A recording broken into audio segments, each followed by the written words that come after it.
Hi viewers, eat well, stay fit. எல்லாரும் எப்படி இருக்கீங்க?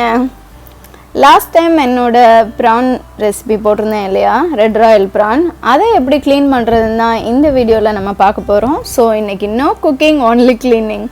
எல்லாருக்குமே prawn எப்படி க்ளீன் பண்ணுறதுன்னு தெரிஞ்சிருக்கும். ஆனால் ஏன் க்ளீன் பண்ணுறோன்னு எல்லாருக்கும் தெரியுமா? வாங்க சொல்கிறேன், ஏன்னு பார்க்கலாம்.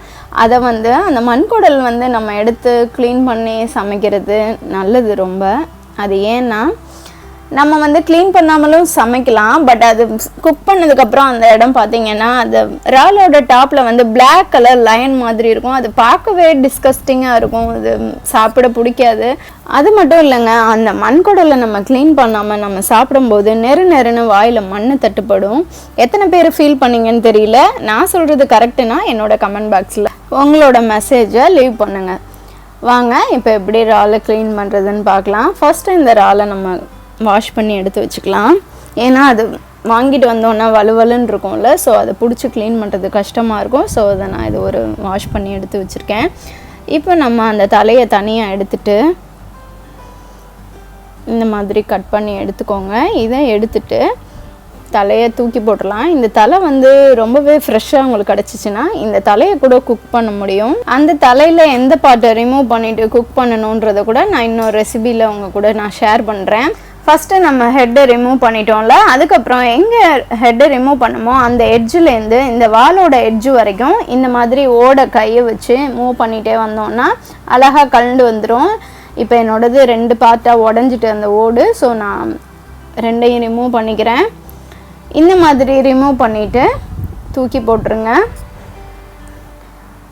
இப்போ இந்த இறாலோட மேல் பகுதி இருக்குல்ல, அதை நம்ம சிஸ்ஸர் வச்சு கட் பண்ணி எட்ஜு வரைக்கும் கட் பண்ணி விட்டுடலாம். கட் பண்ணிவிட்டு அது உள்ளே இருக்கிற கருப்பு கலரில் தெரியுதுல, அந்த குடலை ரிமூவ் பண்ண போகிறோம்.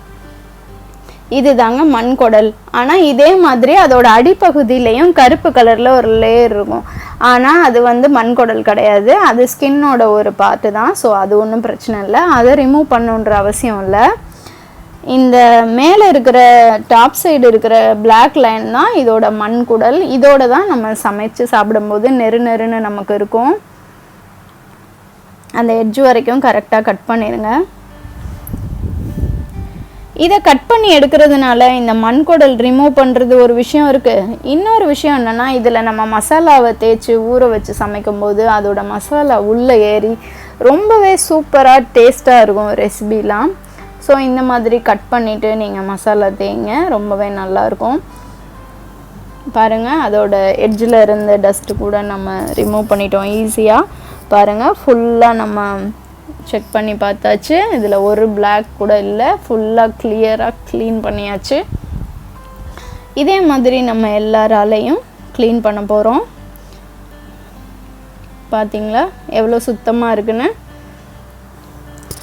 இந்த ரெட் ராயல் ப்ரான் 1 கிலோ $35 நான் சொல்லியிருந்தேன் இல்லையா, அது ஏன்னு உங்களுக்கு தெரியுமா? இந்த ரெட் ராயல் ப்ரான் ஏன் இவ்வளோ காஸ்ட்லியாக இருக்குன்னா, கடலோட அடிப்பகுதியில் தான் இந்த இறால் கிடைக்குமா. அதனால தான் அது போய் கஷ்டப்பட்டு எடுக்கிறாங்கல்ல, அது போய் பிடிச்சி கொண்டு வரது பெரிய ரிஸ்கி ஜாப். அதனால தான் அது அந்த விலை விற்கிறாங்களாம். நான் நெட்டில் செக் பண்ணி பார்க்கும்போது எனக்கு அந்த இன்ஃபர்மேஷன் கிடச்சிது. இதே மாதிரி எல்லாராலையும் க்ளீன் பண்ணி எடுத்துக்கோங்க. ரொம்பவே சூப்பராக டேஸ்டியாக சமைச்சு சாப்பிடுங்க, சந்தோஷமாக இருங்க. அது மட்டும் இல்லை, இந்த இறாலை பற்றி இன்னொரு இன்ட்ரெஸ்டிங்கான விஷயம் கூட உங்கள் கூட ஷேர் பண்ணிக்கணும்னு நினைக்கிறேன். இந்த ரெட் ராயல் ப்ரானை ஸ்ட்ரிம்பன்னு கூட சொல்லலாம். இதை மோஸ்ட்லி நம்ம கடல் கடியிலேருந்து தான் இந்த இறால் கிடைக்கும். ப்ரான் நார்மலாக ஃப்ரெஷ் வாட்டர்லேயும் வளர்க்க முடியும், கடல்லேருந்தும் நமக்கு கிடைக்கும். ஆனால் இந்த ஸ்ட்ரிம்ப் நமக்கு கடல்லேருந்து தான் அதிகமாக கிடைக்கிது. அது ஒரு இன்ட்ரெஸ்டிங்கான விஷயம்.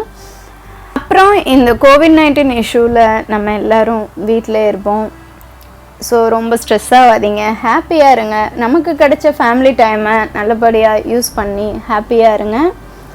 நிறையா சாங்ஸ் கேளுங்க, பிடிச்ச மாதிரி சமைச்சு சாப்பிடுங்க. இப்போ ப்ரான் எல்லாம் க்ளீன் பண்ணி முடிச்சாச்சு. பாருங்கள் எவ்வளோ சூப்பராக ஃப்ரெஷ்ஷாக க்ளீன் பண்ணியாச்சுன்னு. தேங்க்ஸ் ஃபார் வாட்சிங். மறக்காமல் என்னோட சேனலை சப்ஸ்கிரைப் பண்ணிடுங்க. உங்கள் ஃப்ரெண்ட்ஸ் அண்ட் ஃபேமிலி கூட ஷேர் பண்ணுங்கள். Thank you so much. பாய்.